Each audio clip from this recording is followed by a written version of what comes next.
আল্লাহর নবী যেই রাস্তা দিয়ে হেঁটে যাইতো, কাফের মহিলা, বৃদ্ধা একটা মহিলা আসে রাস্তার মধ্যে বিষাক্ত কাঁটাগুলো পুঁতে রাখতো, যা রাসূলুল্লাহ যাওয়ার সময় যেন পায়ের মধ্যে আঘাত লাগে। কিন্তু মহিলাটা এইভাবে যখন বিষাক্ত কাঁটাগুলো বিছিয়ে রাখতো, রাসূলুল্লাহ যাওয়ার সময় আস্তে করে কাঁটাগুলো সরাইয়া সরাইয়া রাস্তাটারে পরিষ্কার করে নিজে সামনের দিকে যাইতো। আরেকদিন যাওয়ার পথে দেখতেছে আজকে রাস্তার মধ্যে কোনো কাঁটা নাই। আল্লাহর নবী চিন্তায় পড়ে গেল, হায় হায়, মহিলাটা না জানে অসুস্থ হয়ে পড়ে আছে। দৌড়াইয়া গেল, গিয়ে দেখতেছে সত্যি সত্যি বিছানার মধ্যে অসুস্থ হয়ে পড়ে আছে।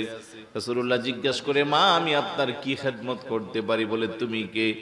আমি তো ওই মুহাম্মদ, যার চলার পথের মধ্যে আপনি প্রত্যেকদিন বিষাক্ত কাঁটা পুঁতে রাখেন। সুবহানাল্লাহ। মহিলা আর্তনাদ করে চিল্লান দিয়ে উঠলো, কি বলো? তুমি কালেমার দাওয়াত দাও, বাপদাদার ইসলাম, বাপদাদার ধর্ম যেন নষ্ট না হয়, সেই জন্য তোমায় যেন না আসতে পারো রাস্তার মধ্যে আমি কাঁটা দিয়া রাখি। সেই কাঁটা সরাইয়া সরাইয়া তুমি প্রত্যেক দিন যাও, আমার প্রতি বিরক্ত হও না। আজকে আমি অসুস্থ হয়ে বিছানায় পড়ে আছি, তুমি আমার খবর নিতে আসলা। আরে, এত চমৎকার সহানুভূতি, এত চমৎকার শিক্ষা যেই ধর্মের মধ্যে আছে, তার চেয়ে ভালো ধর্ম পৃথিবীতে আর একটাও হতে পারে না।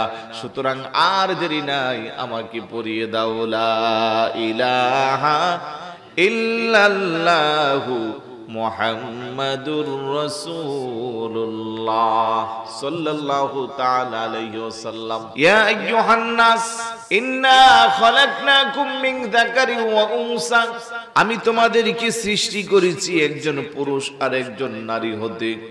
ওয়া জাআলনাকুম শুউবা, তারপরে আমি তোমাদেরকে বিভক্ত করে দিয়েছি বিভিন্ন জাতি আর গোত্রে। ওয়া কবাইলা লিতাআরাফু, যাতে তোমরা পরস্পরের সাথে পরিচিত হতে পারো। সুবহানাল্লাহ। আজকের পৃথিবীর 800 কোটি মানুষ সৃষ্টি হয়েছে একজন পুরুষ আর একজন নারী থেকে। ঘোষণাকার আল্লাহ। তারপরে আল্লাহ বলেন, ওয়াজআলনাকুম শুউবা, আমি গোত্রে গোত্রে তোমাদেরকে বিভক্ত করে দিয়েছি। ওয়াকবাইলা লিতাআরাফু, যাতে করে তোমরা পারস্পরিক পরিচিত হতে পারো। তারপরে আল্লাহ বলেন, ইন্না আকরামাকুম ইনদাল্লাহি আতকাকুম, এই যে আমি গোত্রে গোত্রে বিভক্ত করে তোমাদেরকে সৃষ্টি করে দিলাম, তারপরে তোমাদের মর্যাদা আমি আল্লাহর কাছে কিভাবে হবে? তোমাদের মধ্যে যে সবচেয়ে বেশি পয়সাওয়ালা, তার মর্যাদা আমি আল্লাহর কাছে বেশি, বিষয়টা এমন না। যার বংশীয় মর্যাদা ভালো, তার মর্যাদা আমার কাছে বেশি, বিষয়টা এমন না। যার চেহারা সুন্দর, তার মর্যাদা আমি আল্লাহর কাছে বেশি, তাও বিষয়টা এমন না। যার জনবল বেশি, যশ খ্যাতি বেশি, আল্লাহ কনা। দুনিয়াতে দুনিয়ার ক্যারিয়ার জন্য তোমাকে অনেক কিছু করতে হয়। তুমি যদি রাজনীতি করো, তোমার একটা বিশাল ক্যারিয়ার লাগবে। সফল ব্যবসায়ী হতে গেলে দীর্ঘ সময় তোমাকে ব্যবসা করতে হবে। জননেতা সাজতে গেলে জনগণের ভালোবাসা লাগবে। এইভাবে সব কিছু বিবেচনা করে দুনিয়াতে তুমি যেইভাবে মর্যাদাবান হও, আমি আল্লাহর কাছে সেইভাবে মর্যাদাবান হওয়ার কোনো রাস্তা নাই। আমি আল্লাহর কাছে মর্যাদাবান আর হওয়ার একটাই রাস্তা, ইন্না আকরামাকুম ইনদাল্লাহি আতকাকুম, যার তাকওয়া যত বেশি, আমি আল্লাহর নিকট তার মর্যাদা তত বেশি। সুবহানাল্লাহ। তাহলে পৃথিবীর 800 কোটি মাসুম মানুষ সবাই কি আল্লাহর কাছে মর্যাদাশীল? মোটেই না। কেউ করে চন্দ্রের পূজা, কেউ সূর্যের পূজা, কেউ নিজের বানানো দেবদেবী মূর্তির পূজার অনুসন্ধান করে। কিন্তু আল্লাহ বলে, তার তাকওয়া যত বেশি, তার মর্যাদা আমার কাছে তত বেশি। তাহলে সাম্প্রদায়িক সম্প্রীতি সুরক্ষায় ইসলাম আমাদেরকে যেই শিক্ষা দিয়েছে যে তুমি মুসলমান, তোমার ইবাদত হবে মসজিদে। আরেকজন হিন্দু সম্প্রদায়ের ভাই, সে তার ধর্মীয় উৎসব করবে মন্দিরে। আরেকজন খ্রিস্টান, সে যাবে গির্জায়। আরেকজন বৌদ্ধ, সে যাবে পেগুডায়। তবে কারো সাথে কারো কোনো সংঘর্ষ হবে না। যার যার ধর্মীয় পদ্ধতি, সে অন্য ধর্মের যেন আঘাত না হয় ওই দিকে খেয়াল রেখে সুচারুরূপে যখন সে আদায় করবে, পালন করবে, তখন আর এই সমাজে কোনো সাম্প্রদায়িক সম্প্রীতি নষ্ট হওয়ার কোনো কারণ খুঁজে পাওয়া যাবে না।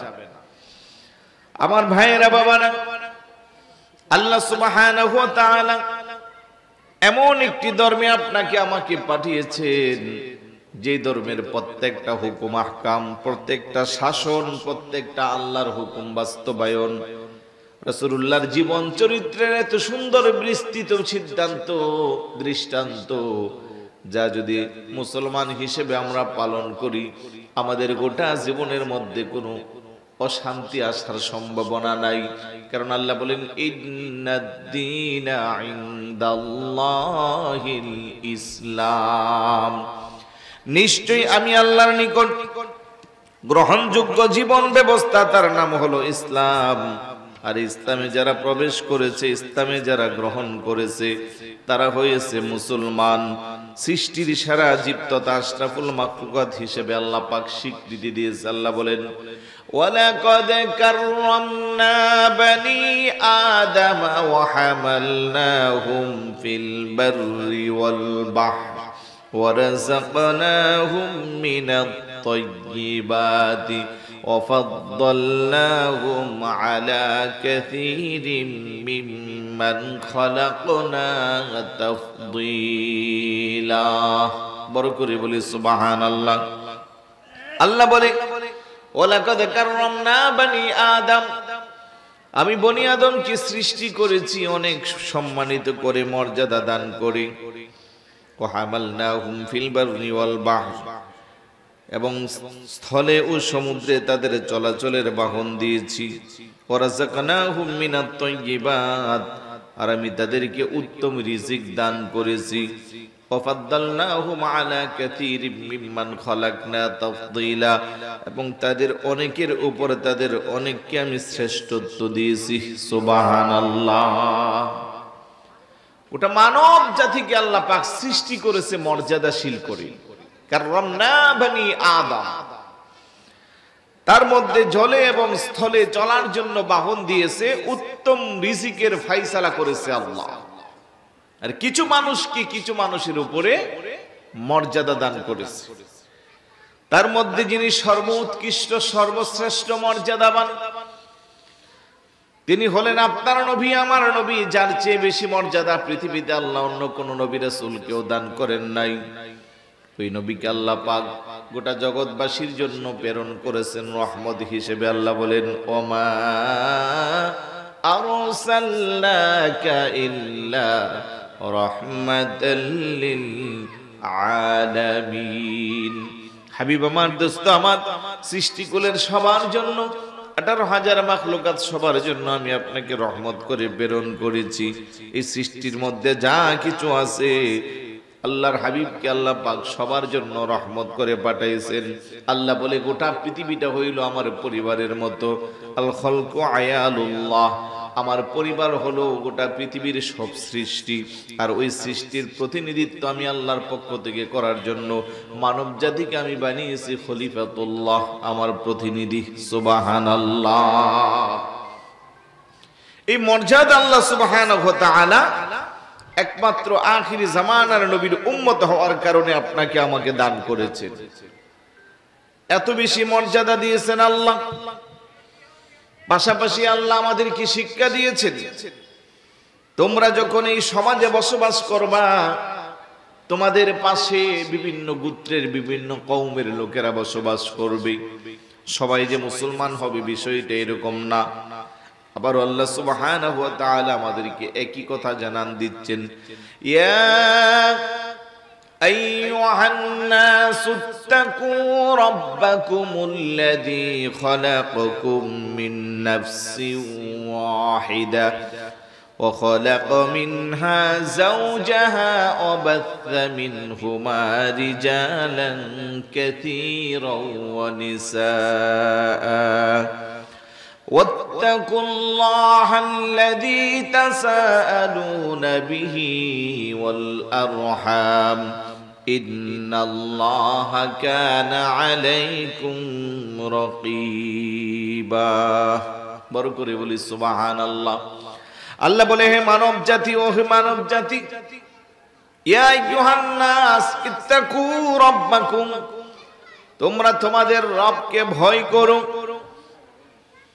আল্লাযী খালাকাকুম মিন নাফসিন ওয়াহিদা, যিনি তোমাদেরকে এক ব্যক্তি থেকে সৃষ্টি করেছেন, وخلق منها زوجها وبث منهما رجالا كثيرا ونساء, তা হতে তার স্ত্রী সৃষ্টি করেছেন, যিনি তাদের দুজন হতে বহু নর নারী পৃথিবীতে বিস্তৃত করে সৃষ্টি করেছেন। সুবহানাল্লাহ।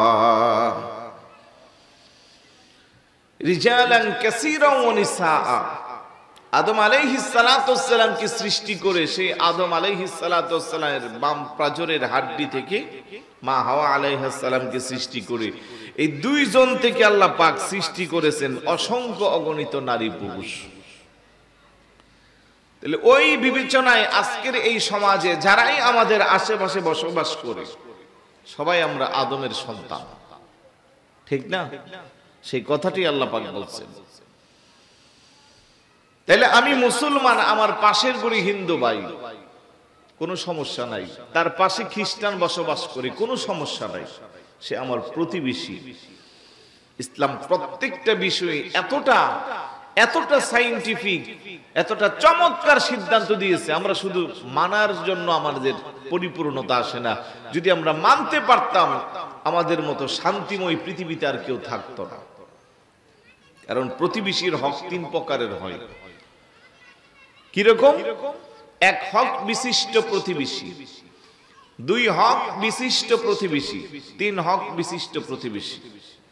বোঝাইলে বুঝবেন। আমার পাশের ঘরে একটা ভিন্ন ধর্মাবলম্বী ভাই, হতে পারে সেটা হিন্দু, বৌদ্ধ, খ্রিস্টান, তার প্রতি আমার একটা হক আছে। এক নম্বরের হক কি? সে আমার প্রতিবেশী। আচ্ছা, ওই লোকটা যদি হিন্দু না হয়ে মুসলমান হয়, তাহলে তার প্রতি আমার হক দুইটা। প্রথমত সে হিন্দু, দ্বিতীয়ত সে একজন মুসলমান। আর ওই ব্যক্তি যদি মুসলমান হয় কিন্তু আমার ব্লাড কানেক্টেড কোনো আত্মীয় স্বজন হয়, তাহলে তার প্রতি আমার হক হয়ে যাবে তিনটা। প্রথমত সে প্রতিবেশী, দ্বিতীয়ত সে মুসলমান, তৃতীয়ত সে আমার আত্মীয়। সুবহানাল্লাহ বলবেন না? এইভাবে আর কোন ধর্মে এত মর্যাদা প্রতিবেশীকে দেওয়া হয় না। আল্লাহর নবী বলেন, তুমি যখন অভাবী প্রতিবেশীর পাশে তুমি বসবাস করবা, তুমি জানো তোমার প্রতিবেশীর বাচ্চাগুলো না খেয়ে ঘুমায়, ঈদের আনন্দ তাদের ভাগ্যে জোটে না, কারণ তাদের তত বেশি টাকা পয়সা নাই, অভাবের হালতে তাদের জিন্দেগি চালায়। তুমি প্রতিবেশী হিসেবে তোমার হক হলো, তুমি যখন বাসায় তরকারি রান্না করবা, তার মধ্যে তরকারি যদি নাও দিতে পারো, জুলের পরিমাণ একটু বাড়াইয়া তোমার প্রতিবেশীকে একটু জুল দিয়ে হলেও সহযোগিতা করবা। সুবহানাল্লাহ। এই হাদিস থেকে কি বোঝা যায়? আপনিও অভাবী, উনিও অভাবী। আপনি তরকারি, একটা মাছের টুকরা, একটা গোশতের পিস তাকে দিবেন, ওই অবস্থা আপনার নাই। রাসূলুল্লাহকে অন্তত জুলের পরিমাণটা বাড়াইয়া দিও, যাতে প্রতিবেশীকে একটু জুল দিতে পারো। এই সাম্যের এত সুন্দর দৃষ্টান্ত, এই চমৎকার শিক্ষা ব্যবস্থা পৃথিবীর আর কেউ দেয় নাই, একমাত্র দিয়েছেন আপনার নবী, আমার নবী। তো যেই প্রতিবেশীকে আপনি তরকারির ঝুল দেওয়ার কথা আল্লাহর নবী আপনাকে আদেশ দিয়েছে, আপনি কি তার উপরে হাত বসাইতে পারবেন? আপনি কি তাকে মামলা দিতে পারবেন? আপনি কি তাকে হয়লাতি করবেন? কিন্তু আমাদের সমাজে আছে না নাই? আমার টাকা পয়সা বেশি আছে, এখানে কমন ভাবে আমি কথাটা বলছি, অন্য ধর্ম আর মুসলমান বলে কথা না, প্রতিবেশীর কথাটা বলছি। সাম্প্রদায়িক সম্প্রীতি নষ্ট কেমনে হয়, এই কথাগুলো বলতে গেলে এগুলো লাগবে। আর সৃষ্টি কিভাবে হয়, এগুলো দেখতে গেলে রাসূলুল্লাহর আদর্শ শিক্ষা নিতে হবে। আমার টাকা আছে, আমি একটা বিল্ডিং উঠাইলাম, আমি ঘর উঠাইলাম, আমার পাশের বাড়ির মানুষটা আমার প্রতিবেশী, যে তার টাকা পয়সা বেশি একটা নাই, আমি আস্তে করে কি করলাম, আমার বাসার ছাদের বৃষ্টির পানির লাইনটা তার বাড়িতে দিয়ে দিলাম। আছে না নাই? কিংবা আমি যে বাউন্ডারির দেওয়াল উঠাইলাম, টেকনিক করে এলাকার সর্দার মাতাব্বর পয়সাওয়ালাদেরকে আমার হাতে নিয়ে এক হাত ভিতরে ঠেলা ঢোকাই দিলাম। মাপার জন্য আমিন আসে না? আপনাদের এলাকায় কি বলে? সার্বিয়ার যারা আর কি, আনলাম, আমি আমিনকে বলে দিলাম, এই খবরদার, ফিতা একটু বাঁকা করে ধরবি, যাতে অন্তত 1 ফিট ওই অংশে চলে যা, যা লাগে আমি আছি। আর 1 ফিট নেওয়ার পরে তোর সামনে যে কেউ এসে তোরে বলবে যে এটা ঠিক করতেছেন না, এই ক্ষমতা কারো নাই, আমি সব এগুলা আগে ম্যানেজ করে ফেলছি। নাউজুবিল্লাহ বলবেন না? এই চরিত্রের মুসলমান আছে না নাই? আওয়াজ দেয়া বলুন, আছে না নাই? আপনার প্রতিবেশী আপনার বাড়ির উপর দিয়ে অন্তত 1 ফিট জায়গা দিলে পায়ে হেঁটে 30 সেকেন্ডে রাস্তায় উঠতে পারে। আপনি উঁচা দেওয়াল তুলে তার উপরে তার কাটা দিয়া বাউন্ডারি দিলেন, বেচারা অসহায় মানুষ এখন আর 30 সেকেন্ড 1 মিনিট না, এখন 10 মিনিটে ঘুরেও তার বাড়িতে যেতে পারে না। এমন দৃষ্টান্ত সমাজে আছে না নাই? এই লোকটা যে 30 কেজি 20 কেজির ব্যাগটা নিয়া এই যে তার বাড়িটা দেখা যায়, আপনি যদি রাস্তাটা বন্ধ না করতেন সে যাইতে লাগতো 1 মিনিট, এখন যে সে হাটহাজারি বাস স্ট্যান্ড দিয়ে ওই রাস্তা দিয়ে ঘুরে আসে, তার প্রত্যেকটা শ্বাস নিঃশ্বাস আপনার জন্য দোয়া না বদদোয়া? ও ভাই জবাব দেন না, দোয়া না বদদোয়া? তো তার এইভাবে কষ্ট দিয়া আপনি নামাজ পড়বেন, রোজা রাখবেন, হজ করবেন, কাজ হবে? কোনো কাজ হবে না। আল্লাহ নবী কো আল্লাহি লা ইউমিনু, আল্লাহি লা ইউমিনু, আল্লাহি লা ইউমিনু, সে কখনো ঈমানদার হতে পারে না, সে কখনো ঈমানদার হতে পারে না। 3 বার বলে বলে যার হাত আর অনিষ্ট থেকে তার প্রতিবেশী না হেফাজতে থাকতে পারে। তো ঈমানদারই যদি হতে না পারেন, আপনার নামাজ রোজা কবুল হবে? কিছু মনে করবেন না, আশেপাশে যারা শুনছেন মনোযোগ দিয়ে শুনেন। কিছু পয়সাওয়ালা টাকাওয়ালা ভাই আছে, তার গড়ের পাশের মানুষটা না খেয়া দিনাতিপাত করে, টাকার জন্য অসুস্থ মানুষটার চিকিৎসা করতে পারে না। রমজান আসতেছে, সে ইফতার খেতে পারে না। আর প্রতিবেশীর এতটা খবর না নিয়া উনি বিমানের টিকিট কেটে উমরা পালনের জন্য সৌদি আরবে 5 স্টার রেস্টুরেন্টে থাকে। আছে না নাই? আরেকটু জোরে বলুন। উনি ওই জায়গায় হাজার হাজার মানুষকে খাওয়া দাওয়া করা খরচ করে, ঠিক আছে ওইখানে করেন, আল্লাহ পাক সামর্থ্য দিয়েছে, এটা তো আপনার জন্য খুশনসিব। কিন্তু আপনার বাড়ির পাশের মানুষটা যে না খেয়ে মারা যাচ্ছে, তার প্রতি তো ইসলামী শরিয়া আপনাকে দিয়েছে, হক দিয়েছে। আপনি এই হকটা নষ্ট গিয়ে ওই জায়গায় গিয়া আল্লাহরে ডাকবেন, আল্লাহ শুনবো? আরেকটু জোরে বলুন, শুনবে? তাহলে আজ সাম্প্রদায়িক সম্প্রীতি বিনষ্টর অনেকগুলো কারণের মধ্যে এই জিনিসগুলো উঠে আসে। আল্লাহ সুবহানাহু ওয়া তাআলা বলেন, কানান নাসু উম্মাতান ওয়াহিদা, সমস্ত মানুষ ছিল একই উম্মত। তারপরে আল্লাহ আপনাকে আমাকে বিভিন্ন গোত্রের মধ্যে পৃথক করে দিয়েছে, বিভিন্ন গোত্রের মধ্যে আমাদেরকে বিভিন্ন ভাবে ভাগে ভাগে করে দিয়েছে, যারে আমরা একে অপরের পরিচয় লাভ করতে পারি। ধর্মের বৈচিত্র্য মহান আল্লাহর নিদর্শন, বিভিন্ন ধর্ম হবে, এটাও আল্লাহর হুকুম। ওয়ালাউ শাআ রাব্বুকা লাজা'আলান নাসা উম্মাতান ওয়াহিদা, তোমার প্রভু ইচ্ছা করলে মানব জাতিকে একই উম্মত করতে পারতেন। একই উম্মত না করে গোত্রে গোত্রে বিভিন্ন ভাবে আলাদা করে দিয়েছেন, তার মধ্যেও রহস্য আছে না নাই? আর এই জন্য আপনার নবী আমার নবী সবার পরে পৃথিবীতে এসেছে, একটি বারের জন্য উম্মতদেরকে শিক্ষা দেন নাই যে আমি সব, আমার পূর্বে যারা ছিল তারা কিছু না, বরং না না না, রাসূলুল্লাহ শিক্ষা দিয়েছে যে আদম সফিউল্লাহ থেকে ঈসা রূহুল্লাহ আলাইহিস সালাতু ওয়াসসালাম পর্যন্ত যত নবী রাসূলরা এসেছে সবার প্রতি আমাদের অগাধ ভালোবাসা, শ্রদ্ধা, ঈমান। দের কাছে যত আসমানি গ্রন্থ আল্লাহ পাক নাজিল করেছে তার প্রতিও আমাদের ঈমান। তবে যেহেতু আল্লাহর রাসূলকে আল্লাহ শ্রেষ্ঠতম মর্যাদা দিয়া পাঠাইছে, ওই রাসূলের উপরে পৃথিবীর সর্ব উৎকৃষ্ট আসমানি গ্রন্থ কোরআন নাজিল করে দিয়েছে। রাসূলের উম্মতকে উত্তম উম্মত বলে আল্লাহ মর্যাদা দিয়েছে। রাসূলের আনিত ইসলাম ধর্মকে শ্রেষ্ঠ ধর্ম বলে আল্লাহ আখ্যায়িত করেছে।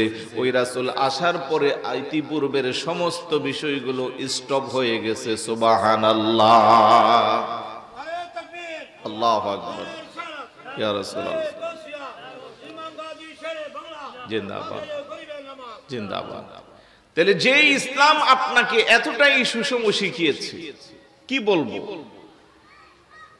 রাসূলুল্লাহ যখন কালেমার দাওয়াত দিতে শুরু করলো, মক্কার কাফের মুশরিকদের কাছে এতদিন যিনি ছিলেন বিশ্বস্ত, মানে রাসূলুল্লাহর চেয়ে ভালো কোনো আর মানুষ ছিল না কাফেরদের কাছে। যখনই কালেমার দাওয়াত দিতে শুরু করলো, এখন তারা বিভিন্ন আলোচনা সমালোচনা শুরু করতে লাগলো। কেউ বলল জাদুঘর, কেউ ইটা সিটা, যে যেভাবে পারে বলছে। কি বলছে না? আল্লাহর নবী যেই রাস্তা দিয়ে হেঁটে যাইতো, কাফের মহিলা, বৃদ্ধা একটা মহিলা আসে রাস্তার মধ্যে বিষাক্ত কাঁটাগুলো পুঁতে রাখতো, যা রাসূলুল্লাহ যাওয়ার সময় যেন পায়ের মধ্যে আঘাত লাগে। কিন্তু মহিলাটা এইভাবে যখন বিষাক্ত কাঁটাগুলো বিছিয়ে রাখতো, রাসূলুল্লাহ যাওয়ার সময় আস্তে করে কাঁটাগুলো সরাইয়া সরাইয়া রাস্তাটারে পরিষ্কার করে নিজে সামনের দিকে যাইতো। আরেকদিন যাওয়ার পথে দেখতেছে আজকে রাস্তার মধ্যে কোনো কাঁটা নাই। আল্লাহর নবী চিন্তায় পড়ে গেল, হায় হায়, মহিলাটা না জানে অসুস্থ হয়ে পড়ে আছে। দৌড়াইয়া গেল, গিয়ে দেখতেছে সত্যি সত্যি বিছানার মধ্যে অসুস্থ হয়ে পড়ে আছে। রাসূলুল্লাহ জিজ্ঞাসা করে, মা, আমি আপনার কি খেদমত করতে পারি? বলে, তুমি কে? আমি তো ওই মুহাম্মদ, যার চলার পথের মধ্যে আপনি প্রত্যেকদিন বিষাক্ত কাঁটা পুঁতে রাখেন। সুবহানাল্লাহ। মহিলা আর্তনাদ করে চিল্লান দিয়ে উঠলো, কি বলো? তুমি কালেমার দাওয়াত দাও, বাপদাদার ইসলাম, বাপদাদার ধর্ম যেন নষ্ট না হয়, সেই জন্য তোমায় যেন না আসতে পারো, রাস্তার মধ্যে আমি কাঁটা দিয়া রাখি। সেই কাঁটা সরাইয়া সরাইয়া তুমি প্রত্যেক দিন যাও, আমার প্রতি বিরক্ত হও না। আজকে আমি অসুস্থ হয়ে বিছানায় পড়ে আছি, তুমি আমার খবর নিতে আসলা। আরে, এত চমৎকার সহানুভূতি, এত চমৎকার শিক্ষা যে ধর্মের মধ্যে আছে, তার চেয়ে ভালো ধর্ম পৃথিবীতে আর একটাও হতে পারে না। সুতরাং আর দেরি নাই, আমাকে পড়িয়ে দাও লা ইলাহা ইল্লাল্লাহু মুহাম্মাদুর রাসূলুল্লাহ সাল্লাল্লাহু তাআলা আলাইহি ওয়াসাল্লাম। সুবহানাল্লাহ। আমার ভাইয়েরা, বাবারা, মক্কা বিজয় হয়ে গেল। আল্লাহর নবী মক্কা বিজয়ের পরে ভিড় বেশে যখন মক্কায় অবস্থান করলো, মক্কার কাফের মুশরিক বেঈমানেরা থরথর করে কাঁপতেছে। আহারে, এতদিন আমরা মুসলমানদের উপরে যে অত্যাচার করেছি, না জানে এখন কি প্রতিশোধ নেবে আল্লাহর নবী। এমনটা হয় তো স্বাভাবিক, ঠিক না? এই যে কয়েকদিন আগে নির্বাচন গেছে না, বাংলাদেশের জাতীয় নির্বাচন।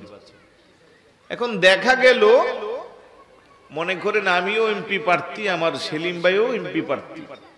এখন কোনো কারণে ওনার একটা আপন মানুষ এসে আমার পক্ষে সাপোর্ট দিয়েছে। এখন কারণে অকারণে আমি নির্বাচনে হারছি, সেলিম ভাই জিতে গেল। এখন ওনার ওই কাছের মানুষটা কেন আমাকে সাপোর্ট দিল, এই কারণে দেখা গেল উনি ওরে ঘর থেকে ধরে নিয়ে মারতেছে। এরকম দৃষ্টান্ত আছে না নাই? আমি জাস্ট বোঝানোর জন্য বলতেছি, ভাই, আছে না নাই? একটা দুইটা না, অনেক অনেক বেশি, অনেক বেশি। প্রতিশোধ পরায়ণ হয়ে যায় আমরা। মক্কা বিজয়ের পরে মক্কার কাফেররা আশ্চর্য হয়ে গেছে। তারা ভাবছিল যে আব্দুল্লাহর ছেলে মুহাম্মদ মুস্তাফা সাল্লাল্লাহু আলাইহি ওয়াসাল্লাম এই যে মক্কা বিজয় করেছে, আমরা যে দীর্ঘদিন যাবত ওনার উপরে স্টিম রোলার চালিয়ে অত্যাচার করেছি। আল্লাহর নবী চাইলে তো বলতে পারতো, অমুকরে ধরে নিয়ে আসো, সে তার হাত দিয়া আমার মুসলমান সৈন্যের উপরে আক্রমণ করেছিল, তার হাতকে কেটে টুকরো করে দাও। পারতো কি পারতো না? রাসূলুল্লাহ তো বলতে পারতো যে তার চোখকে উপড়ে ফেলো, এই চোখ দিয়া রাঙ্গায়িত করে সে আমার দিকে নজর দিয়েছিল। রাসূলুল্লাহ বলতে পারতো যে তার কণ্ঠকে রুদ্র করে দাও, সে কণ্ঠ দিয়ে যথেষ্ট ওয়াকাবকি করেছে। তার পাকে কেটে ফেলে দাও, এই পা দিয়ে হেঁটে এসে সে মুসলমানদের উপরে অত্যাচার করেছে। এভাবে চাইলে সবার প্রতিশোধ নিতে পারতো কি পারতো না? জোরে বলুন। কিন্তু কি সুন্দর শিক্ষা দিয়েছে আমার ইসলাম, দেখেন। আল্লাহ নবী বলতেছে, তোমরা ভয় পেও না।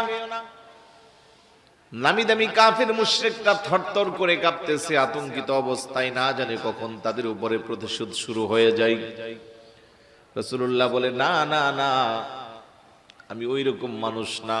তোমরা এতদিন না বুঝে আমার সম্প্রদায়ের উপরে জুলুম করেছো, নির্যাতন করেছো, অত্যাচার করেছো, কোনো সমস্যা নাই। আজ থেকে আমি আমার মুসলমানদের প্রতি আমার যেই নজর দৃষ্টি তোমাদের প্রতিও একই রকম। ইতিপূর্বের সমস্ত পাপ, সমস্ত গুনাহ, সমস্ত অত্যাচারের সব দৃষ্টান্ত আমি মুছে দিলাম, তোমাদেরকে আমি ক্ষমা করে দিলাম। সুবহানাল্লাহ। অসংখ্য গণিত কাফের শুধু একটা বাণীর পরে কালমা পড়ে মুসলমান হয়ে গেছে। যেই ধর্মে এত কিছু করার পরেও মাফ করে দেয়, এটা যে সত্য ধর্ম তাতে কোনো সন্দেহ, আরেকটু জোরে বলুন, কোনো সন্দেহ নাই। শুধু তাই না, একজন কাফের রাসূলুল্লাহর বাড়িতে মেহমান হয়েছে, রাত্রি যাপন করেছে। রাসূলুল্লাহ ওনাকে আদর যত্ন করে ঠিকঠাক মতো ঘুম পাড়িয়ে দিয়ে চলে গেল। সকালবেলা দেখতেছে উনি নাই তো নাই, ভালো কথা, বিছানা একেবারে নষ্ট, অর্থাৎ বিছানার মধ্যে উনি প্রস্রাব পায়খানা করে দিচ্ছে। রাসূলুল্লাহ চিন্তায় পড়ে গেল, আহারে, এই বাড়িটা আমার বাড়ির মেহমান হয়েছিল, মুসাফির মানুষ, আমার আদর আপ্যায়নে কতটা ত্রুটি হলে লোকটা এমন করতে পারে। নিজে নিজে ওনার বিছানাটা পরিষ্কার করছে। এক পাশে দেখতেছে ওনার গাঠুরি তরবারি এগুলা রয়ে গেছে। আল্লাহর নবী চিন্তা করলো, আমার কোন আপ্যায়নের কারণে লোকটা এতটা কষ্ট পাইল। তাড়াতাড়ি করে তার তরবারি আর গাঠুরি নিয়ে খুঁজতে শুরু করলো। অনেক দূরে যায় দেখে এক গাছতলায় বসে আছে। দূর থেকে রাসূলুল্লাহকে দেখে নতজানু হয়ে বলতেছে, আমাকে মাইরেন না, মাইরেন না। আল্লাহর নবী কাছে যেয়ে হাত বুলাইয়া বলতেছে, আগে বলেন আমাকে ক্ষমা করছেন নি আপনি? সুবহান বলবেন না? কাফের তো আশ্চর্য, আমি যেই বড় কাজ করে আসলাম, এতক্ষণে তো অন্য মানুষ হলে আমার গর্দান সহ উড়াইয়া দিত। আর ওই জায়গা রাসূলুল্লাহ এসে জিজ্ঞাসা করতেছে, আপনি আগে বলেন আমাকে ক্ষমা করছেন নি? কিসের ক্ষমা? আপনি আমার বাড়ির মেহমান হয়েছেন, আমি আপনাকে যথাযথ আপ্যায়ন করতে পারি নাই, আমার আপ্যায়নের ত্রুটির কারণে আপনি কষ্ট পেয়ে বিছানার মধ্যে প্রস্রাব পায়খানা করছেন, এই জন্য আমি আপনার কাছে ক্ষমা চাইতে আসছি, আর আপনার আমানতগুলো আপনার কাছে ফেরত দেওয়ার জন্য আসছি। সুবহানাল্লাহ বলবেন না? লোকটা জাগার মধ্যে স্ট্রেঞ্জ হয়ে গেল। আরে কি বলেন, এত বড় কাজ করলাম আর আপনি প্রতিশোধ না নিয়ে আমার কাছে উল্টা মাপ চাইতে আসছেন, এটা কি কোনো মানুষের গুণ হতে পারে? সঙ্গে সঙ্গে আর দেরি নাই, বললেন পড়িয়ে দেন লা ইলাহা ইল্লাল্লাহু মুহাম্মাদুর রাসূলুল্লাহ সাল্লাল্লাহু আলাইহি ওয়াসাল্লাম। এইভাবে অনেক এক্সাম্পল আছে। ক্ষমা কাহাকে বলে? তাহলে ভালোবাসা দিয়া সাম্প্রদায়িক সম্প্রীতি রক্ষা করেছেন আল্লাহর নবী। সেই শিক্ষা আপনাকে আমাকে দিয়েছেন, লা ইকরাহা ফিদ্দীন, ধর্ম নিয়ে কোনো জবরদস্তি করা যাবে না, কোনো বাড়াবাড়ি করা যাবে না। আপনার আদর্শ, আপনার নমনীয়তা, আপনার চরিত্র দেখে যদি কেউ আকৃষ্ট হয়ে অন্য ধর্ম থেকে আপনার দিকে আসে, এটাই তো আপনার ক্রেডিট। যেমনটা রাসূলুল্লাহর চরিত্র দেখে দেখে হাজার হাজার কাফেররা মুসলমান হয়েছে। গরিবে নামাজ ভারতবর্ষে এসেছে মাত্র 40 জন সঙ্গী নিয়া, যারা নামাজে জানাজায় মুসলমান হয়েছে 90 লক্ষ। প্রায় 2 কোটি মানুষ কালমা পড়ে ওনার কাছে মুসলমান হয়েছে। কি তরবারি দিয়া, জবাই করে, বোমা ফুটায়া, কি দিয়া? আদর্শ দিয়া। আর এই আদর্শ রাসূলুল্লাহর আদর্শ, রাসূলুল্লাহর জীবন চরিত্রের আদর্শ মানুষটাকে এতটাই মানুষকে নমনীয় বানায়, এতটাই মানুষকে দামি বানায়। আমরা তো সেই মুসলমান, আমাদের জন্য সব আদর্শ আল্লাহর নবীর জীবন আল্লাহ রেখে দিয়েছে। আল্লাহ বলেন, লাকাদ কানা লাকুম ফি রাসূলিল্লাহি উসওয়াতুন হাসানাতুল লিমান কানা ইয়ারজুল্লাহ ওয়াল ইয়াউমাল আখির ওয়া যাকারাল্লাহা কাসীরা। বড় করে বলি সুবহানাল্লাহ। আমার ভাইয়েরা, বাবারা, সাম্যের ধর্ম ইসলাম, শান্তির ধর্ম ইসলাম, সাম্প্রদায়িক সম্প্রীতির ধর্ম ইসলাম, যেখানে অন্য ধর্মের মানুষকে আঘাত করার কোনো সুযোগ নাই, আজকে পৃথিবীর দিকে তাকিয়ে দেখেন, আজকে যারা মুসলমানদের উপরে নির্যাতন করে, নিপীড়ন করে, যারা নিজেদেরকে মানবাধিকার বলে দাবি করে, আসলে মানবাধিকারের 0% তাদের কাছে নাই। মানবাধিকার শিখতে গেলে শিখতে হবে মুসলমানদের কাছ থেকে। আজকে ফিলিস্তিনের দিকে তাকাইয়া দেখেন, পাষাণ্ড ইহুদিরা, ইসরায়েলি বাহিনীরা কতটা নিষ্ঠুর, কতটা নির্দয়। যেখানে আমার ইসলাম শিক্ষা দিয়েছে যুদ্ধের ময়দানে পর্যন্ত কোনো নারীকে শহীদ করা যাবে না, কোনো নারীকে মারা যাবে না, ছোট বাচ্চাকে মারা যাবে না, সেই জায়গা তারা নিজেদেরকে মানবাধিকার দাবি করে ছোট ছোট বাচ্চাগুলাকে পর্যন্ত ওরা ছাড় দিচ্ছে না, মহিলাদেরকে ওরা ছাড় দিচ্ছে না। মানুষ অসুস্থ হয়ে চিকিৎসা নেওয়ার জন্য হাসপাতালে ভর্তি হয়, মানবতার ইতিহাসে এমন নিকৃষ্ট দৃষ্টান্ত তারা স্থাপন করেছে। ওই হাসপাতালে পর্যন্ত তারা বোমা হামলা দিয়া নিরীহ মানুষদেরকে আরো শহীদ করেছে। কথা কোন ঠিক কিনা? কবরস্থানের উপর দিয়ে তারা যাচ্ছে, অথচ আমাদের ধর্ম আমাদেরকে শিক্ষা দিয়েছে, খবরদার, এটা যদি গির্জা হয়, মন্দির হয়, পেগুডা হয়, তার উপরে আক্রমণ করা যাবে না।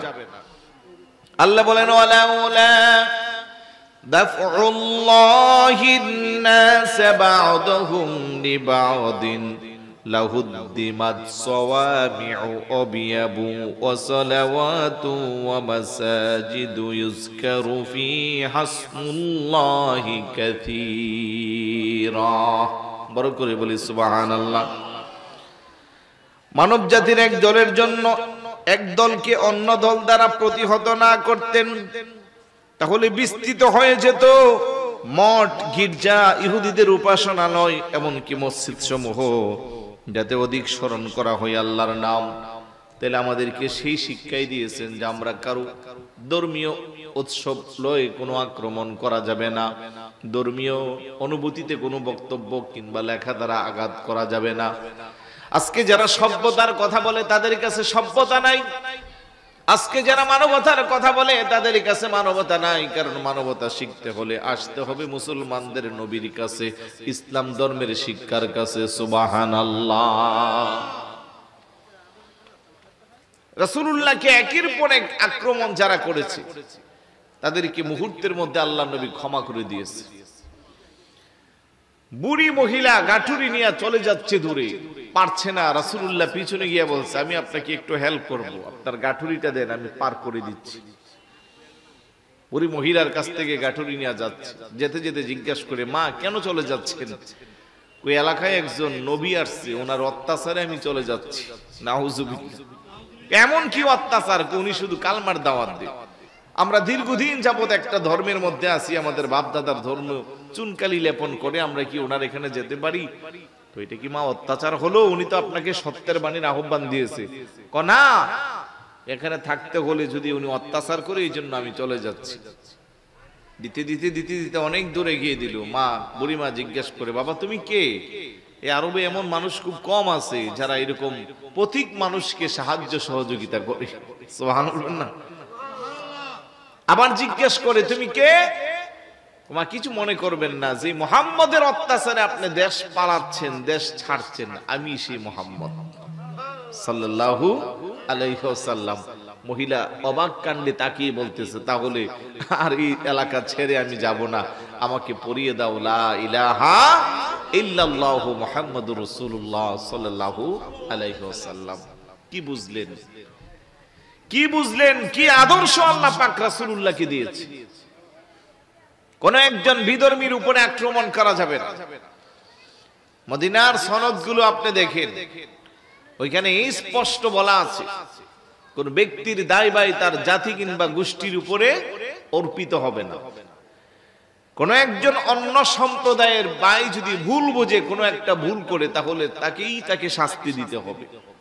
তার উপরে নির্ভর করে গোটা নিরীহ মানুষকে অত্যাচার করা যাবে না। এটা আমাদের ইসলাম ধর্মের শিক্ষা। যদি অন্য ধর্মের বাইরা সেটাকে ততটা কর্ণপাত করে না। যদি করত, তাহলে ইহুদিরা ঢালাও ভাবে আমাদের ফিলিস্তিনের এই মুসলমানদের উপরে এইভাবে নির্যাতন চালাতে পারত না।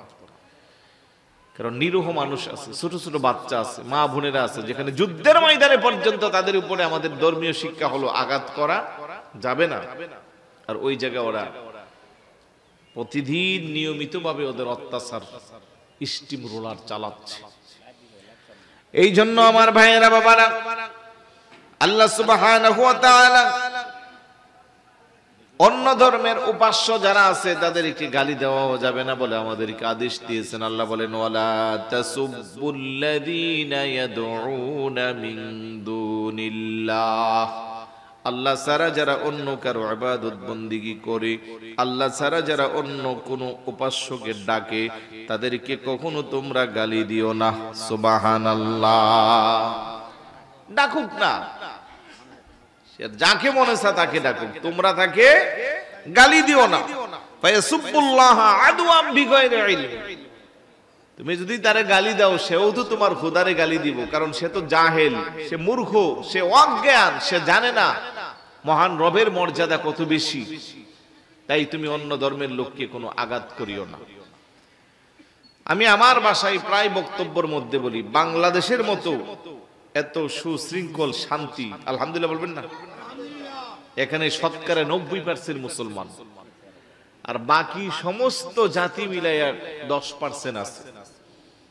এখন মনে পরিসংখ্যান আরো বাড়তে পারে, প্রায় 91, 90 পয়েন্ট কত পর্যন্ত মুসলমানের সংখ্যা। সেই তুলনা অন্য ধর্মের যারা আছে, আমরা যদি হিংস্র হতাম, আমরা যদি ধর্মকে না মানতাম, আমরা যদি ইসলামকে না মানতাম, আমরা যদি রাসূলুল্লাহর আদর্শকে অনুসরণ না করতাম, অন্য ধর্মের লোকেরা এত শান্তিতে থাকতে পারত? কারণ আমাদের ধর্ম আমাদেরকে সেই শিক্ষা দিয়েছে। এই যে জিহ্বাটা আছে, জিহ্বার মধ্যে মাঝে মধ্যে কামড় লাগলে কেমন লাগে? কষ্ট হয় না? তখন আমরা দেখবেন খেতে নিলে বা কথা বলতে নিলে কারণে অকারণে যদি জিহ্বার কোনো পাশে কামড় লাগে, এতটাই বিরক্ত লাগে। আর কেটে গেলে তো আর বিড়ম্বনার কোনো শেষ নাই, কয়েকদিন লাগে ভালো হইতে। আর এই জিহ্বাটাকে চতুর্দিক দিয়ে পাহারা দিয়ে রাখতেছে দাঁতের সংখ্যা কয়টা? 32টা। তাহলে 32টা দাঁতের মধ্যে জিহ্বাটা যতটা না নিরাপদ, আমার দেশের সংখ্যালঘু যারা বিধর্মীরা তার চেয়েও আরো বেশি নিরাপদ। সুবহানাল্লাহ বলবেন না? আমি কোনো উস্কানি দিয়ে বলছি না। আমার পার্শ্ববর্তী কান্ট্রি ইন্ডিয়াতে যান, আমার মুসলিম ভাইরা ততটা নিরাপদে নাই। কেন নাই? না থাকাটাই স্বাভাবিক, কারণ ওদের ধর্মে তাদেরকে সেই শিক্ষা দিতে পারে না। আমার ভাইরা সেখানে অবহেলিত, নির্যাতিত, নিপীড়িত, তারা একটা ভালো চাকরি পাচ্ছে না, প্রশাসনের ভালো অবস্থানে যেতে পারছে না। আর বাংলাদেশে কম্পেয়ার করেন, টপ টু বটম ভালো চেয়ারে বিধর্মী আছে না নাই? কারণ আমরা সেই পার্সিয়ালিটিতে নাই। আমরা ইসলামকে আমরা যেইভাবে মানার দরকার সেইভাবে মানছি। আলহামদুলিল্লাহ বলবেন না? এই জন্য আমরা যারা কথাগুলো শুনছি, আমার কোনো বক্তব্য, আমার লিখনি, আমার কর্মকাণ্ড, আমার সোশ্যাল মিডিয়ার অ্যাক্টিভিটিস, কোনো কিছু দ্বারা যেন আমার অন্য ধর্মের লোকটা আঘাতপ্রাপ্ত না হয়, খেয়াল রাখতে হবে। কিছুদিন পরে পরে এক একটা ইস্যু বের হয় সাম্প্রদায়িক সম্প্রীতি বিনষ্ট করার জন্য। এগুলোর সাথে যারাই সম্পৃক্ত হোক, যেই ধর্মেরই হোক, চাই যদি মুসলমানেরও হোক, তাহলেও সে অন্যায় করেছে। কথা বলেন ঠিক না? অন্য ধর্মের হলেও সে অন্যায় করেছে। ধর্মীয় অনুশাসন, ধর্মীয় অনুভূতি আঘাত করার কোনো রাইটস, কোনো অধিকার আল্লাহ পাক আপনাকে আমাকে দেন নাই। আল্লাহ বলে, যদি কোনো অমুসলিম তোমার কাছে আশ্রয় প্রার্থী হয়, এই বাচ্চারা কথা বলিও না, কোন অমুসলিম যদি তোমার কাছে আশ্রয় প্রার্থী হয়, কোন কাফের মুশরিক যদি বিপদে পড়ে তোমার কাছে আশ্রয় চাই, তুমি তাকে আশ্রয় দিবা। وَإِنْ أَحَدٌ مِّنَ الْمُشْرِكِينَ اسْتَجَارَكَ فَأَجِرْهُ حَتَّى يَسْمَعَ كَلَامَ اللَّهِ ثُمَّ أَبْلِغْهُ مَأْمَنَهُ ذَلِكَ بِأَنَّهُمْ قَوْمٌ لَّا يَعْلَمُونَ। যদি কোনো কাফের, কোনো মুশরিক তোমার কাছে আশ্রয় চাই, আশ্রয় প্রার্থী হয়, তাহলে তোমার তাকে আশ্রয় দাও, যাতে সে আল্লাহর বাণী শুনতে পারে। হাত্তা ইয়াসমা কালাম আল্লাহ, সুম্মা আবলিগহু মা'মানা, অতঃপর তাকে তারা নিরাপদ স্থানে পৌঁছিয়ে দাও। সুবহানাল্লাহ। কি চমৎকার ফয়সালা দেখছেন। মনে করেন দুইটা সম্প্রদায় বিবাদ সৃষ্টি হয়ে গেল, আপনি মুসলমান আরেকটা অন্য ধর্মের, বিপদে পড়ে ওই মুশরিক ব্যক্তি এসে আপনার কাছে আশ্রয় চেয়েছে। ইসলামের শিক্ষা হলো, আল্লাহর বাণী হলো, আপনি তাকে নিরাপদ স্থানে আপনার ঘরে তাকে রাখবেন, সেজন্য ইসলামের কথাগুলো শুনতে পারে, আল্লাহর কথাগুলো যেন শুনতে পারে নিরাপদে। সুম্মা আবলিগহু মা'মানা, তারপরে তার গন্তব্যস্থানে তারে পৌঁছিয়ে দিবেন। সোজা কথা, জামায়া দৌড় দিয়ে পৌঁছিয়ে দিবেন। সুবহানাল্লাহ না? এই শিক্ষা ইসলাম ছাড়া আর কেউ আপনারে দিব? এ ভাই কেউ দিবে? তাহলে সাম্প্রদায়িক সম্প্রীতি কাহাকে বলে? যদি কেউ শিখতে চায়, যদি কেউ জানতে চায়, যদি কেউ মানতে চায়, ইসলামের বিকল্প আরেকটু জোরে বলুন না, নাই। কিন্তু ভাই আফসোস লাগে, আজকে প্রত্যেক ধর্মের মধ্যে উগ্রপন্থী আছে না নাই? উগ্রতাকে আল্লাহ পাক পছন্দ করে না। আল্লাহ পাক মধ্যস্থতাকারী যারা, তাদেরকে বেশি মহব্বত করে, ভালোবাসে। কিছু কিছু মানুষ ইসলামটারে কায়েম করতে চায় উগ্রপন্থার মাধ্যমে, যার কারণে আজকে গোটা পৃথিবীর টুপিওয়ালা দাড়িওয়ালা দেখলে মানুষ তাকে সন্ত্রাসী, জঙ্গি হিসেবে আখ্যায়িত করে, ঠিক না? আপনি একটা উন্নত কান্ট্রিতে ভিসার জন্য পাসপোর্ট জমা দেন, টুপি আর দাড়ি থাকলে নট অ্যালাউড, এরকম আছে না নাই? অথচ এই পৃথিবীতে শান্তির সর্বোচ্চ বাণীটা এই টুপিওয়ালা দাড়িওয়ালারাই দিয়েছে। আলহামদুলিল্লাহ বলবেন না? এই টুপিওয়ালা দাড়িওয়ালাদের কাছে যে শান্তি আর পৃথিবীর অন্য কোথাও আছে? কিন্তু আজকে এই উগ্রপন্থী বানাইয়া ইহুদি খ্রিস্টানরা তাদের এজেন্ডা বাস্তবায়নের জন্য মুসলমানদের কিছু বাইকে সহজ সরল পথ থেকে ভ্রান্ত পথে দাবিতে করে তাদের মাধ্যমে দুই একটা কার্য পরিচালনা করে পৃথিবীর মানুষকে দেখাচ্ছে যে মুসলমান মানি বোমা হামলা করবে, টুপিওয়ালা দাড়িওয়ালাই মানি সন্ত্রাসী আর জঙ্গি হবে। নাউজুবিল্লাহ বলবেন না? গত কয়েক বছর আগে ঢাকা হলি আর্টিজান রেস্টুরেন্টে রমজান মাসে 60টা যুবক মাথায় পাগড়ি বেঁধে আল্লাহু আকবার ধ্বনি দিয়া তরবারি নিয়ে গিয়া সাধারণ মানুষকে কুফায় এলুপাথারি কয়েকজনকে মেরে ফেলছে। মনে আছে আপনাদের? এই ভুলে গেছেন নাকি? 4-5 বছর আগের কথা। পরবর্তীতে গোয়েন্দা তালাশে এবং তাদের ইনভেস্টিগেশনে বেশি আসলো, ওরা সবাই খুব ভালো স্টুডেন্ট ছিল, নর্থ সাউথ এআইবি ঢাকার নামি দামি প্রাইভেট ইউনিভার্সিটির ছাত্র ছিল। তাদেরকে মিসগাইড করা হয়েছে। কারা করলো? আপনার মতো আমার মতো টুপিওয়ালা দাড়িওয়ালারা, যারা ইসলামের সঠিক শিক্ষাটা নিতে পারে নাই, যারা রাসূলুল্লাহর সঠিক আদর্শ থেকে দূরে সরে গেছে, তারা কারো না কারো কাছে তাদের ঈমানকে বিক্রি করেছে। তারা এই কচিকাঁচা বাচ্চাগুলোর সেন্টিমেন্ট নষ্ট করে দিয়ে তাদেরকে বোঝাচ্ছে যে তোমরা যদি এরকম করতে পারো তাহলে আল্লাহ পাক তোমাদেরকে জান্নাত দিবে। আর একটু জোরে বলুন না নাউজুবিল্লাহ।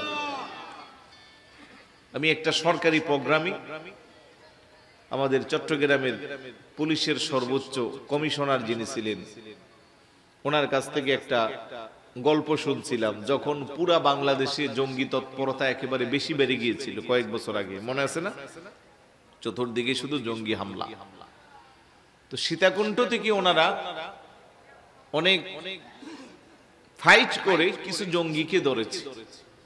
তার মধ্যে আহত অবস্থায় কিছু জঙ্গি চট্টগ্রাম মেডিকেল কলেজে ভর্তি হয়েছে। তো গভীর নিরপেক্ষ পর্যবেক্ষণ রাখতে চেয়ে ওই পুলিশের যে কমিশনার সাহেব, উনিও তার পাশে ছিলেন, ওনার টিম সহ নিয়া।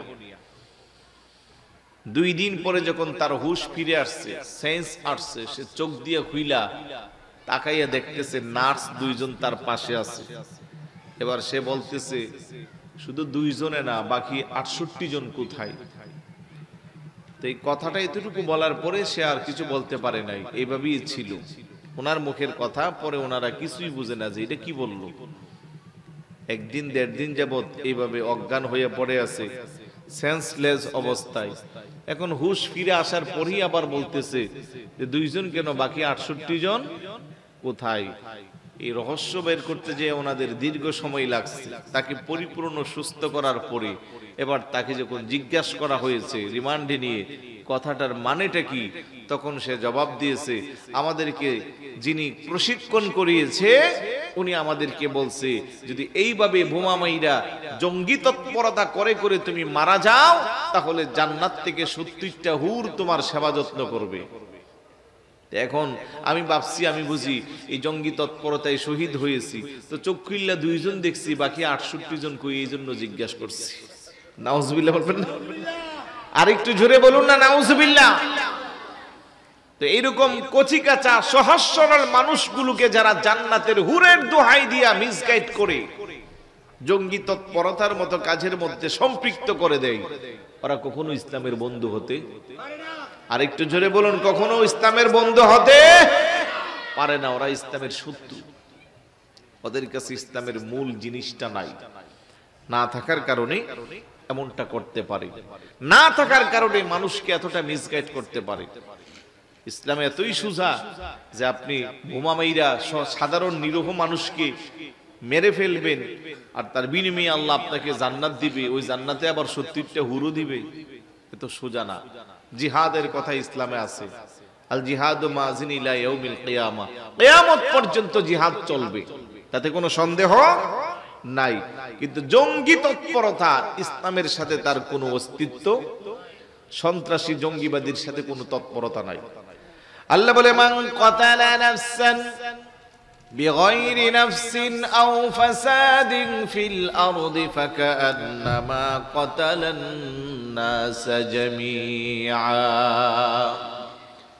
বিনা কারণে কেউ যদি কোনো একটা নফসকে শেষ করে ফেলে, কতল করে, মান কাতালা নাফসান বিগাইরি নাফসিন আও ফাসাদিন ফিল আরদ, অথবা জমিনের মধ্যে বিশৃঙ্খলা সৃষ্টি করে, ফাকান্নামা কাতালান নাস জামিআ, সেজন্য গোটা জাতিকে ধ্বংস করে দিল। বড় করে বলি নাউজুবিল্লাহ। আল্লাহর কি শিক্ষা যে একজন মানুষকে কোনো কারণ ছাড়া আপনি হত্যা করবেন, গোটা জাতিকে হত্যা করার সমপরিমাণের পাপের ভাগী হবে। আপনি কোন অধিকারে আপনি বোমা মারবেন? কোন অধিকারে আপনি সন্ত্রাসী কার্যকলাপ চালাবেন? আপনার বোমায় পড়ে রাস্তার একটা নিরীহ মানুষ শহীদ হয়ে গেল, আল্লাহর পথে চলে গেল, মারা গেল, তার দায়ভার কে নিবে? এই জন্য ইসলাম আপনাকে সেই শিক্ষা দেন নাই। অপর আয়াত আল্লাহ বলে মান কাতালা মুমিনাম মুতাআম্মিদান ফাজাযাউহু জাহান্নাম খালিদিনা ফিহা। এখানে মুমিনের কথা বলা হয়েছে। যদি কোনো মুমিনকেও আপনি কোনো কারণ ছাড়া শহীদ করেন, মারেন, আপনি 100% জাহান্নামী। বড় করে বলি নাউজুবিল্লাহ।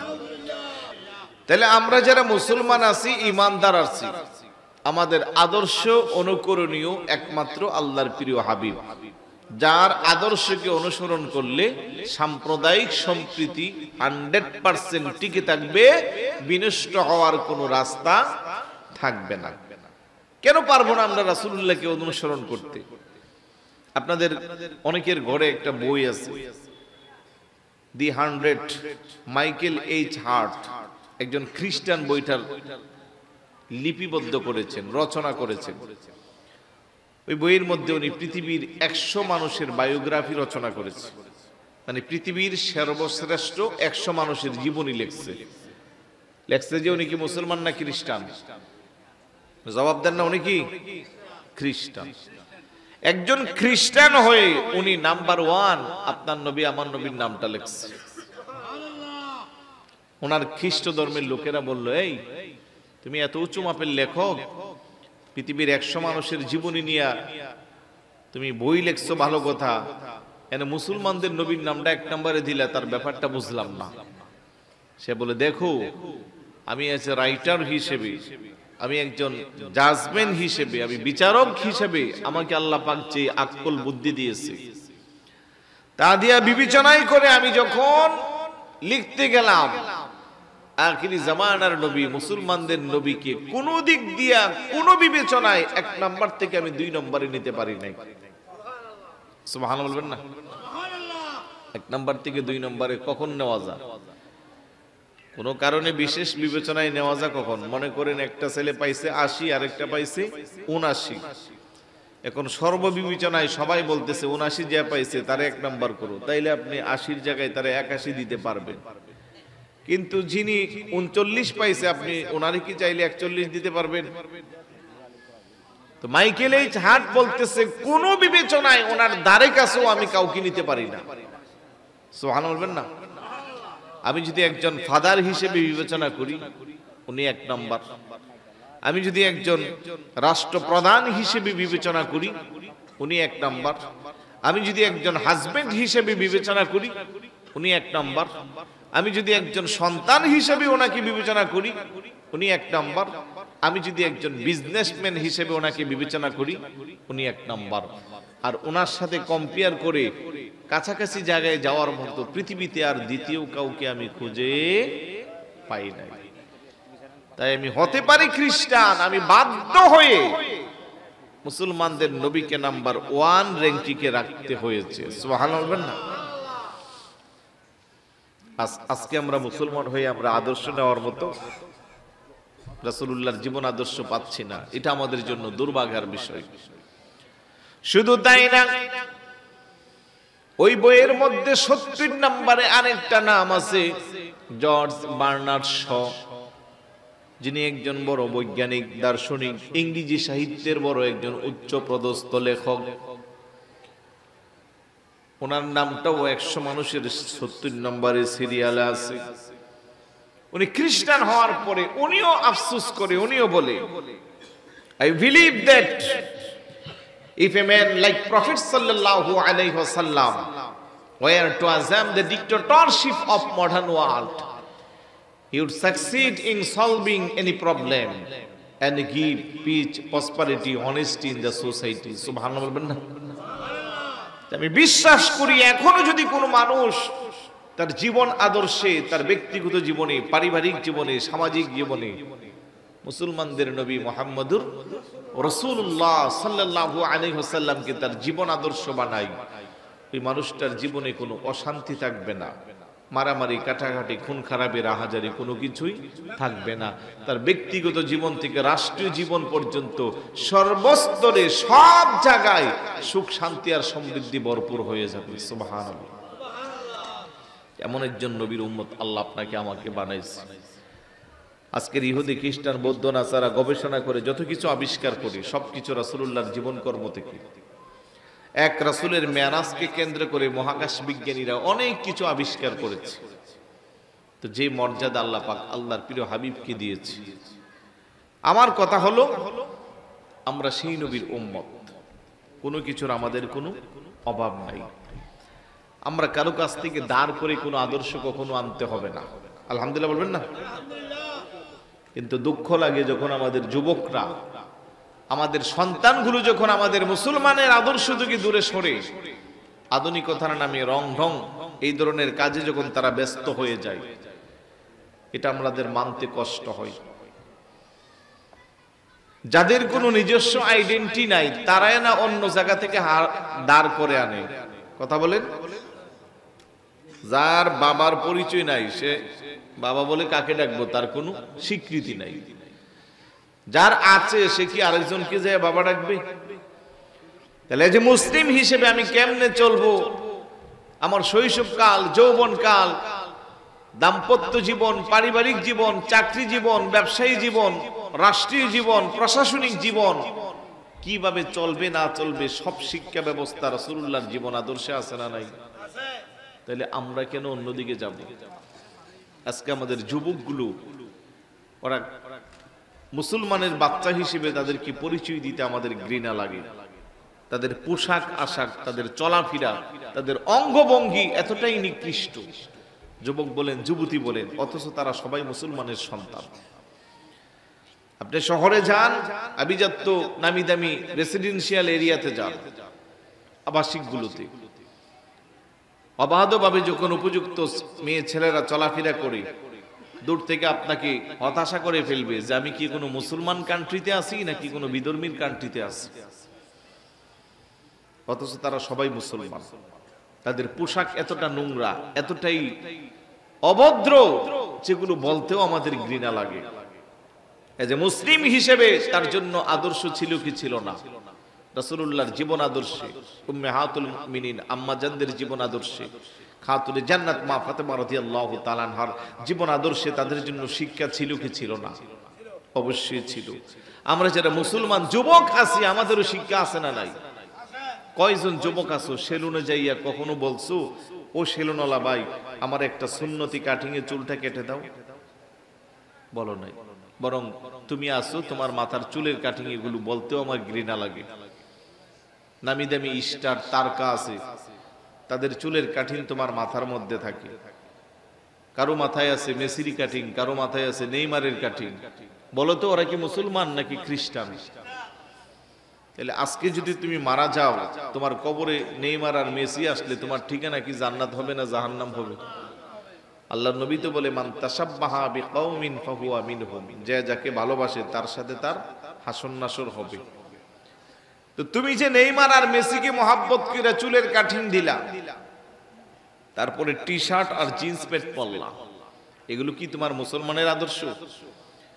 আজকে যদি তোমার মুসলমান ধর্মে সে আদর্শ না থাকতো, রাসূলুল্লাহর জীবন চরিত্রের শিক্ষা না থাকতো, তাহলে তুমি মনের বুঝ দিতা যে আমি একটা না একটা তো গ্রহণ করতে হবে, সেই জন্য সেটা ধরে নিচ্ছি। অথচ তোমার আমার রাসূলের ব্যাপারে আল্লাহ বলে, ও ইন্নাকা লাআলা খুলুকিন আযীম, আমি আল্লাহ নিজে উত্তম চরিত্রের সার্টিফিকেট দিয়ে আমার হাবিবুল্লাহকে প্রেরণ করেছি। লাকাদ কানা লাকুম ফি রাসূলিল্লাহি উসওয়াতুন হাসানাহ, অবশ্যই অবশ্যই আমার রাসূলুল্লাহর জীবন চরিত্রে তোমাদের জন্য রেখে দিয়েছি উত্তম আদর্শ। তাহলে যে রাসূলুল্লাহর জীবন চরিত্রে উত্তম আদর্শ আছে, আপনার জন্য আমার জন্য শিক্ষা। এই রাসূলুল্লাহর আদর্শটাকে দূরে সরাইয়া আমি ইহুদি খ্রিস্টান কাফেরদের আদর্শ অনুসরণ করি, আমার চেয়ে হতভাগা দুর্ভাগা উম্মত আর একটাও হতে পারে না। আজকে মুসলমান হিসেবে আপনার আমার রাসূলের সুন্নতকে আঁকড়ে ধরা দরকার ছিল।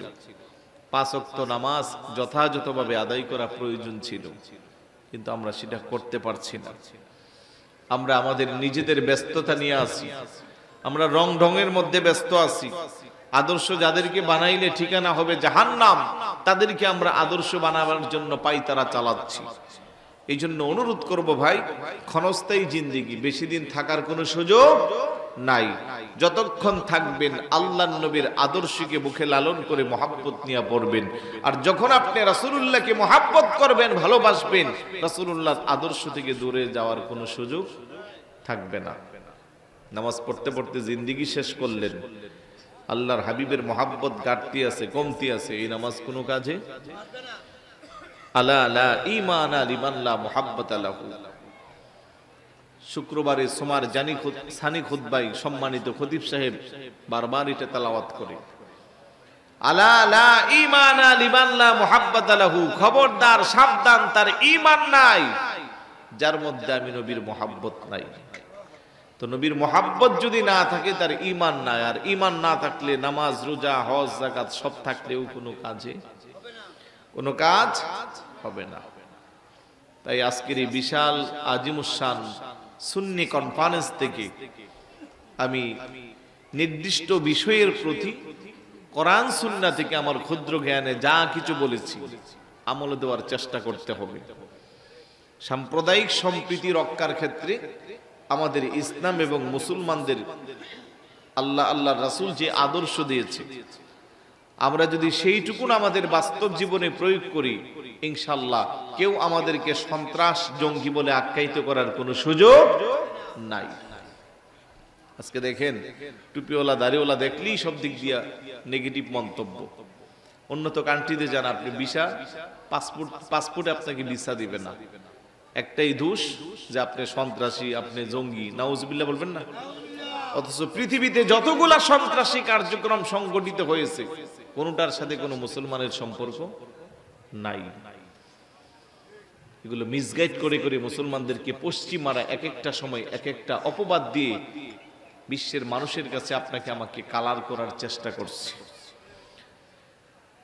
একটু দরুদ শরীফ পড়ি, আল্লাহুম্মা। আযান দিয়ে দিচ্ছে নাকি? আযান দিয়ে দিচ্ছে।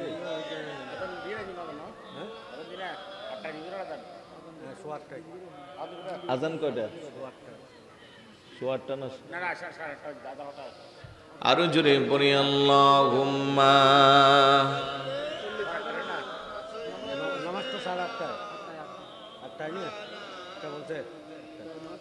وعلى آل سيدنا رحمة للعالمين নবীজি রহমতের খজিনা যার কদমের দুলিলে গে ইসরে হইল মদিনা আল্লাহুম্মা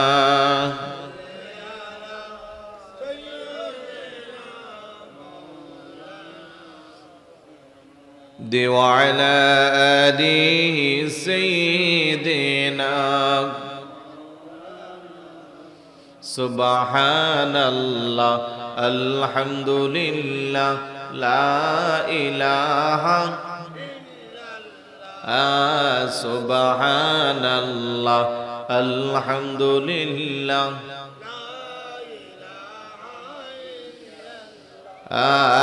لا إله إلا الله لا إله إلا الله سبحان الله الحمد لله لا إله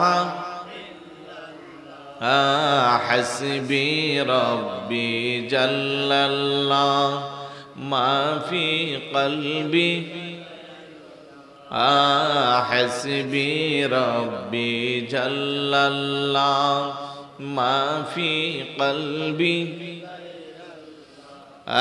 نور محمد صلى الله لا إله سبحان الله الحمد لله لا إله لا مقصود إلا الله لا موجود لا مقصود إلا الله لا موجود لا معبود إلا الله لا إله سبحان الله الحمد لله لا إله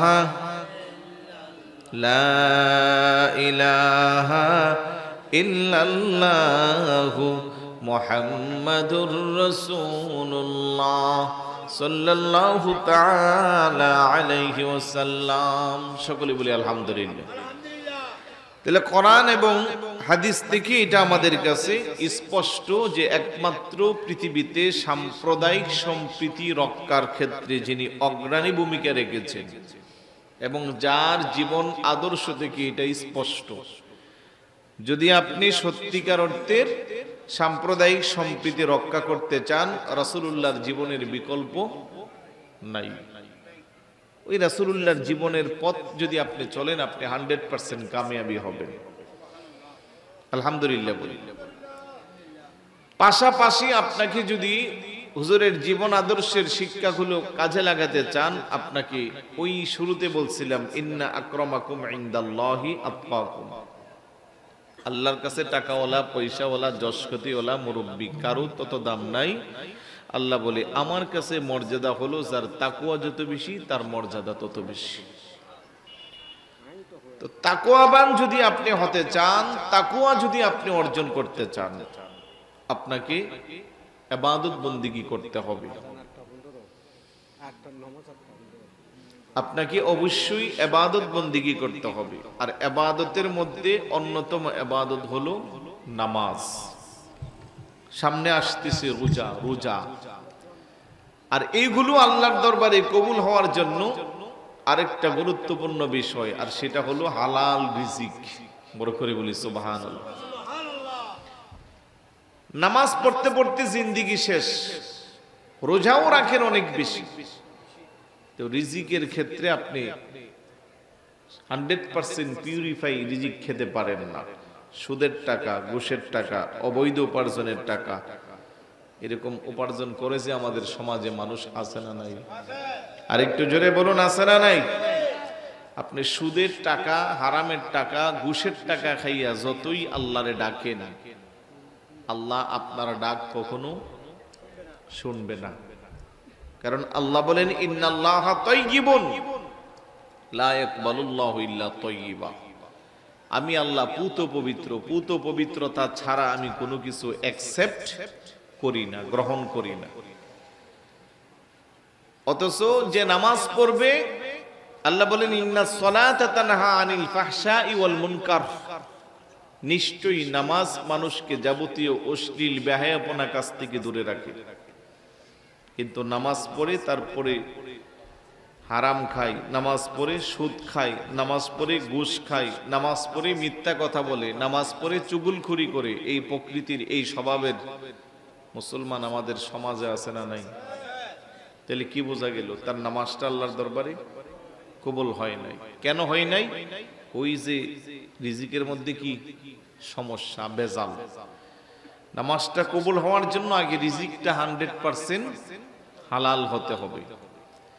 অবৈধ উপার্জন দিয়া, ভালো ভালো না খেয়ে আপনি হালাল উপার্জন দিয়া কম কম খাইবেন, মজার জায়গা বেমজা খাবেন, অর্থাৎ পোলাও, কুরমা, মাছ মাংস না খেয়া আলুর ভর্তা, শুটকির ভর্তা, ডাইল দিয়া খাইবেন, তারপরও আপনার ইবাদত গুলো আল্লাহর দরবারে কবুল হবে। আল্লাহর নবী কো লা ইয়াদখুলুল জান্নাতা লাহমুন নাবাতা মিনাস সুহতি ওয়া কুল্লু লাহমিন নাবাতা মিনাস সুহতিন নারু আওলা বিহি। উম্মত, অবৈধ উপার্জনের পাহাড় পরিমাণ টাকা তুমি সংগ্রহ করেছো, এই খাবারগুলো খাওয়ার পরে তোমার শরীরটা মোটা তাজা হয়েছে, রক্ত ভরপুর হয়েছে, গুস্ত হয়েছে, অনেক বেশি তুমি মোটা তাজা হয়েছে। তোমার এই মোটা তাজা শরীরের জন্য অধিক উপযুক্ত স্থান হইল জাহান্নামের আগুন। বড় করে বলি নাউজুবিল্লাহ। অর্থাৎ তুমি নামাজ পড়ছো, রোজা রাখছো, সবকিছু করার পরেও রিজিকের মধ্যে বেজাল ছিল। বলেন কি ছিল? আওয়াজ দেন না। হালাল রিজিকটা তুমি খেতে পারো নাই, এই অপরাধে তোমার ঠিকানা হবে জাহান্নাম। আল্লাহর জান্নাতের দ্বারে কাছেও তুমি যেতে পারবে না। বিষয়টাকে কেন্দ্র করে যা কিছু বলেছি, ভুল ত্রুটি ক্ষমা করে আল্লাহ পাক যেন আমাদের সকলকে বাস্তব জীবনে আমল দেওয়ার তৌফিক দান করে। বলুন আমিন।